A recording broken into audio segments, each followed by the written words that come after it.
नमस्कार दोस्तों, मैं कविता चौधरी आज एक बार फिर आपका स्वागत करती हूँ अपने चैनल लेट्स सेलिब्रेट जिंदगी में।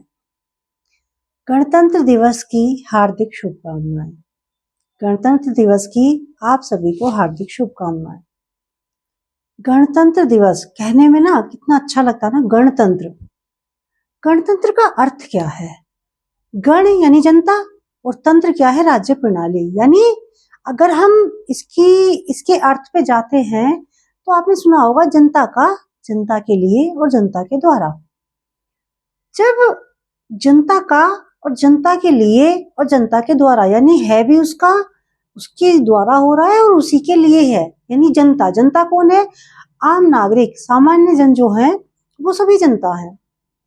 तो अब एक बात ये सोचने की आती है कि गणतंत्र दिवस, हम एक दिन तो हमें फीलिंग आती है कि हाँ, हमारा जो संविधान है, क्योंकि भाई जब संविधान लागू हुआ तभी तो हम गणतंत्र दिवस मनाना हमने शुरू किया। तो जब हमें ऐसा लगता है कि हाँ, हम गणतंत्र दिवस मना रहे हैं, तो उस दिन क्या होता है, हम से एकदम गौरव से भर जाते हैं या गर्व से हम एकदम से फूल जाते हैं कि हाँ भाई, हम गणतंत्र दिवस मना रहे हैं क्योंकि ये हमारा नेशनल फेस्टिवल है। ऐसे ही जिस दिन स्वतंत्रता दिवस होता है उस दिन भी हमें एक अलग ही फीलिंग आती है। या ये कहें कि अगर आप टीवी भी ऑन करोगे तो न्यूज़ भी उसी तरीके की आएंगी। और सबसे बड़ी बात कि अगर आप मूवी का कोई भी चैनल लगाएंगे तो सारी जो मूवीज आएंगी वो कैसी आएंगी? देश प्रेम वाली, देशभक्ति वाली। तो प्लीज उस टाइम पे या एक अलग सी वाइब्रेशन आती है देशभक्ति वाली। यानी जहां भी हम जा रहे हैं वही देशभक्ति के गाने सुनने को मिल रहे हैं और वही देशभक्ति की मूवी देखने को मिल रही है या उसी से रिलेटेड हमें स्पीच सुनने को मिल रही है। तो होता क्या है कि कहीं ना कहीं हमारे अंदर भी एक ऐसे वाइब्रेशंस आते हैं कि हाँ, हम अपने आप में एक गौरवशाली होना फील करते हैं कि हाँ, हम भारतीय हैं, हम भारत के नागरिक हैं और हम सामान्य जन हैं। और जो हमारा जो गणतंत्र प्रणाली है, क्योंकि वो जनता के द्वारा चल रहा है, जनता के लिए चल रहा है और जनता का ही है सब सिस्टम उसमें। तो जब जनता से ही सब चीजें चल रही हैं तो हमें उस दिन तो स्पेशल फील होता है। लेकिन इसके पीछे ना कुछ चीजें काम करती हैं। जैसे दो पर्सपेक्टिव है, यहाँ मैं पहले एक की बात कर रही हूँ कि अगर हम ये कहें कि हम गणतंत्र दिवस मना पा रहे हैं तो किसकी वजह से मना पा रहे हैं? सीधी सी बात है कि हम स्वतंत्र हुए। देखिए, एक चीज होती है जब हम परतंत्र होते हैं, यानी जब हम किसी के भी गुलाम होते हैं या हम परतंत्र होते हैं तो क्या होता है, जो हमारी मानसिकता है ना, जो हमारा एक माइंडसेट है वो अलग तरीके से काम करता है। यानी हमें गुलामी की जंजीरों में जकड़ा गया तो हमारे अंदर कहीं ना कहीं एक गुलामी का जो कहते हैं ना एक माइंडसेट बन जाता है कि हम इनके गुलाम हैं, या जैसे ये कहेंगे ये हमारे लिए सब कुछ है और हमें उनके अकॉर्डिंग काम करना है। तो एक तो ये माइंडसेट। अब उसके बाद पहले तो यही नहीं लगता था कि भारत स्वतंत्र हो पाएगा। दूसरे स्वतंत्रता सेनानियों ने भाई इतने सारे वो सिस्टम को अप्लाई किया, कभी कहीं पे कभी कहीं इतनी सारी क्रांतियां हुई, मतलब बहुत अगर हम इसमें जाएंगे तो बहुत डीपली चीजें हो जाएंगी कि हमें स्वतंत्रता आखिर कैसे मिली। तो स्वतंत्रता सेनानियों के योगदान को हमें भी याद रखना पड़ेगा। अब दूसरी बात आती है कि स्वतंत्रता सेनानियों ने मतलब उस टाइम पे जो कंडीशन थी, तो मेन फोकस था कि हमें जो हम एक गुलाम बन चुके हैं, हम उस गुलामी को दूर करें और हम स्वतंत्र हो जाएं। यानी एक जो मेन मोटो था, कहते ना हमारा एक टाइम पे एक मेन फोकस होता है या एक टॉप प्रायोरिटी होती है, हमें उस पे काम करना होता है। अब उस टाइम पे क्योंकि हम गुलाम थे, हम परतंत्र थे, तो सारा फोकस लगाया गया स्वतंत्र होने पर। अब स्वतंत्र होना मतलब अंग्रेज चले गए। जब अंग्रेजों से हम मुक्त हो गए या आजाद हो गए, अच्छा हमने ना बहुत लंबे टाइम तक, या हमारे जो पूर्वज थे उन्होंने बहुत लंबे टाइम तक गुलामी को सहा था। तो कहते हैं ना, एक चीज सहते सहते भी कहीं ना कहीं जो हमारा माइंडसेट है वो थोड़ा डिस्टर्ब हो ही जाता है। ये एक्चुअल बात है और फैक्ट है।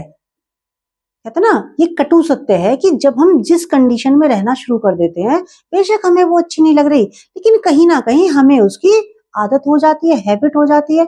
और हैबिट को चेंज करना इतना आसान नहीं होता। अब बात आती, पहले तो ये लग रहा था कि स्वतंत्र हो ही नहीं पाएगा, और जैसे ही स्वतंत्र हो भी गया तो सबको ये लगता था कि ये कैसे अपने सिस्टम को चला पाएंगे। कहते ना, अभी तक दूसरे लोग हम पे राज कर रहे थे, दूसरे लोग हमें बता रहे थे क्या चीज कैसे करनी है, यानी सिस्टम उनका चल रहा था, हमें केवल फॉलो करना था एक गुलाम की तरह। अब क्या है, हमें अपना सिस्टम खुद बनाना है। तो एक्सपीरियंस तो किसी को था नहीं। अच्छा, उससे पहले जो चलता था, उससे पहले चलता था राजतंत्र। राजतंत्र सब समझते हैं, यानी एक तंत्र प्रणाली भी हम उसे कह सकते हैं। यानी एक व्यक्ति जो राजा होता था, बाकी प्रजा होती थी। अब राजा का सिस्टम जो था वो एक तांत्रिक था, यानी राजा ने जो कुछ कहा या राजा का जो ऑर्डर है वही सर्वोपरि है, जनता को वो मानना। एक तरह से देखा जाए तो वो वाला सिस्टम था। फिर क्या हुए, फिर हमारे इंडिया वाले लोग नहीं बचे राजा बनने के लिए। हम क्या हो गए, हम गुलाम हुए। तो वहां भी हमारी मानसिकता वो रही। अब उसके बाद जब हम स्वतंत्र हुए तो सबको ये लगा कि भाई अपना एक सिस्टम होना चाहिए, इंडिया का एक सिस्टम होना चाहिए जिससे कि शासन व्यवस्था को आसानी से चलाया जा सके। अब शासन व्यवस्था को चलाना है तो उसी के लिए संविधान बनाने का काम दिया गया कि भाई संविधान होना चाहिए। यानी जिसे कहते हैं ना, कुछ हर एक चीज को चलाने के कुछ नॉर्म्स होते हैं, कुछ नियम और शर्तें होती हैं। ऐसे ही हम इतना बड़ा शासन हमें चलाना है, यानी भारत कोई छोटा देश तो है नहीं। तो ये महसूस किया गया कि सब देशों का संविधान है, तो हमें भी अपना संविधान होना चाहिए। संविधान अब लिखित में होना चाहिए। कहते ना, कुछ नियम शर्तें अगर लिखित में होंगी तो शायद ज्यादा समझ में आएगा सामने वाले को भी। जब वो लागू हुआ तो हमारा गणतंत्र दिवस मनना शुरू हुआ। अब बात ये आती है कि हमने उस दिन तो हम संविधान की भी बात करते हैं, उस दिन हम अपने गणतंत्र होने की कि हम ये हुए, मतलब उसकी पूरी हिस्ट्री याद करते हैं। लेकिन एक्चुअल में ना कहीं कुछ कमी दिखती है। वो कमी क्या है कि हम संविधान में हमने क्या किया, मान लो मैं अपनी ही एक बात कहूं तो हर कोई क्या कर रहा, हमारा ये अधिकार है, अधिकार की बात हर कोई कर रहा है, लेकिन उसमें मौलिक कर्तव्य भी दिए गए हैं। कर्तव्य सब जानते हैं, लेकिन होता क्या है कि अधिकार मांगने तो हर कोई तैयार है, ये मेरा अधिकार है, ये मेरा ये है, लेकिन कोई भी ये नहीं कहता हाँ ये मेरा कर्तव्य है तो मैं इसे पूरा करूं। तो मेरा मानना ये है कि अगर हम अधिकार और कर्तव्यों में बैलेंस बना के चले, मीन्स अगर हम अपना कर्तव्य पहले निभाएं बाद में अधिकार मांगे, समझ रहे ना, मीन्स हम अपना कर्तव्य पहले निभाएं, यानी हमें जो कर्म करना है, जो हमारा एक मौलिक कर्तव्य बताया गया है, पहले हम उसे निभाएं, उसके बाद हम अधिकार पे जाएं, या अधिकार की बात करें कि ये मेरा अधिकार है तो मुझे मिलना चाहिए। बिल्कुल जेन्युइन बात है। लेकिन आज के टाइम में ज्यादातर लोग क्या होते जा रहे हैं कि कर्तव्य तो निभाए कोई और, यानी जो करने वाली चीज है वो मुझे नहीं करनी पड़े, वो कौन करेगा, वो दूसरा व्यक्ति करेगा, लेकिन अधिकार अधिकार तो मुझे चाहिए। या यहाँ पे मैं ये कहूँ कि सर्वाधिकार सुरक्षित कर दो मेरे लिए, मीन्स किसी और को कोई अधिकार ना मिले, केवल मुझे मिले। तो कहने के लिए तो गणतंत्र हो गया या जनतंत्र हो गया या प्रजातंत्र हो गया, लेकिन एक्चुअल कंडीशन अभी भी ये है, कुछ लोगों के हाथों में ही सत्ता बन के रह जाती है, और वो उस सत्ता का या वो कहें उस पावर का मिसयूज करना शुरू कर देते हैं। जैसे अगर हम विदेशों की बात देखें तो वहां अगर कोई राष्ट्रपति के पद पे भी रहा है तो जब वो नहीं रहेगा, यानी नेक्स्ट इलेक्शन में अगर वो नहीं है, तो वो एक नॉर्मल जीवन व्यतीत करता है।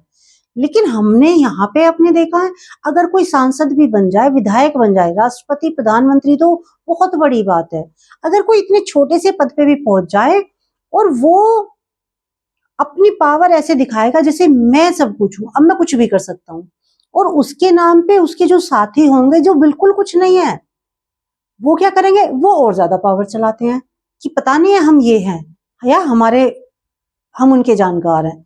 तो मीन्स क्या हो रहा है कि कहने के लिए तो जनतंत्र हो गया, कहने के लिए गणतंत्र हो गया, बट एक्चुअल कंडीशन आज भी ये है कि जरा सी पावर मिल जाए तो हम उसका मिसयूज करना शुरू कर देते हैं।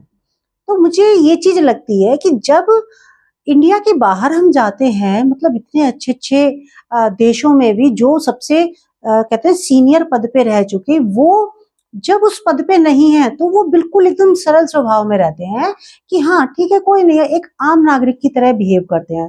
लेकिन हमारे यहाँ अगर कोई कुछ दिन भी रह ले तो वो बड़ा एक स्टेटस सिंबल बन जाता है, या ये कंडीशन आती है कि पता नहीं है तुम्हें, हमें ये रहे हैं। तो वो जो पद है ना, कहते हैं पद और पैसा हर एक पे नहीं झिलते, तो उसका एक बैलेंस बनाना बहुत जरूरी है। तो मेरा एक निवेदन है कि संविधान कहना या संविधान है या संविधान में लिखा है, तो सभी लोगों को ना पहले संविधान को पूरे ढंग से पढ़ना चाहिए।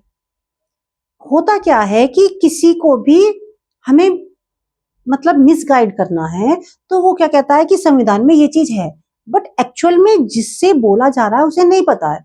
तो आप खुद पढ़िए, खुद उसमें देखिए उसमें क्या चीजें हैं क्या नहीं है।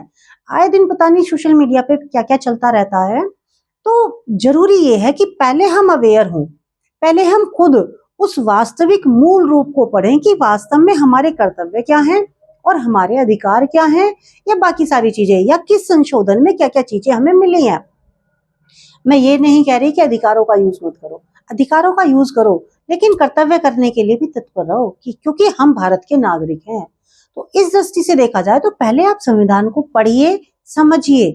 किसी के कहने से हम कोई भी स्टेटमेंट ऐसा दे दें तो वो बड़ी गलत चीज लगती है। ऐसा लगता है कि जो इंडिया का व्यक्ति है क्या उसे कोई भी बेवकूफ बना सकता है? नहीं ना। तो आप खुद पढ़िए, खुद चीजों को समझिए, खुद एनालाइज करिए। तब कोई दूसरा अगर व्यक्ति कोई कुछ कहता भी है कि ये चीज ऐसे है उसमें, तो आप तर्क करिए। कहते हैं ना, तर्क करिए, कुतर्क मत करिए। ये मेरा बड़ा फेमस डायलॉग भी है, सब टोकते हैं इस चीज को मुझे, क्योंकि मैं कहती हूँ तर्क करिए, कुतर्क मत करिए। तो कुतर्क क्या है? यानी उल्टा सीधा कुछ भी बोलना। तर्क करिए, तर्क होते हैं हमेशा फैक्ट्स पे, तथ्यों पर आधारित होते हैं।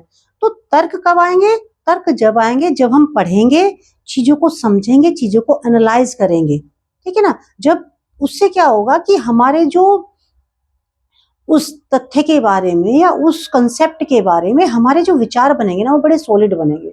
उन्हें कोई मतलब उनके साथ कोई खिलवाड़ नहीं कर सकता, या हमें फिर कोई मिसगाइड भी नहीं कर सकता। जैसे बहुत से लोग क्या करते हैं, उल्टा सीधा कुछ भी बोलते हैं और वो चाहते हैं कि जो सामने वाला है उस पर उसका इफेक्ट पड़े और वो कुछ गलत बोले। यानी दूसरा जब गलत बोलेगा तो वो गलत सिद्ध है, लेकिन वो कुछ भी बोल रहे हैं तो कुछ नहीं। तो यानी कि तर्क और कुतर्क वाली कंडीशन भी कब आती है? जब आप पढ़ेंगे, चीजों को समझेंगे, चीजों को एनालाइज करेंगे और उस चीज को अपने तरीके से प्रेजेंट करने की कंडीशन में आ जाएंगे। तो मेरा मानना यही है कि आज गणतंत्र दिवस के मौके पर हम ये एक तरह से शपथ ले सकते हैं। शपथ थोड़ा बड़ा सेंस है, बट मैं कहूँगी यहाँ शपथ ले लें तो कोई दिक्कत नहीं है, कि हम ये शपथ ही ले लें कि हमें ना वास्तव में खुद संविधान एक बार पढ़ना है, और संविधान को पढ़ने के बाद उसमें एक्चुअल में क्या दिया हुआ है, किसी के कहने पे नहीं जाना, एक्चुअल में क्या दिया है उसे पढ़ के समझने की शुरुआत करें, और तब जाके कुतर्क नहीं तर्क करने के हम आदी बने। तो एक बार फिर से आप सभी को गणतंत्र दिवस की हार्दिक शुभकामनाएं। और आज की वीडियो में इतना ही, मिलते हैं नेक्स्ट वीडियो में। तब तक हंसते रहिए, मुस्कुराते रहिए और कहते रहिए, लेट्स सेलिब्रेट जिंदगी। नमस्कार।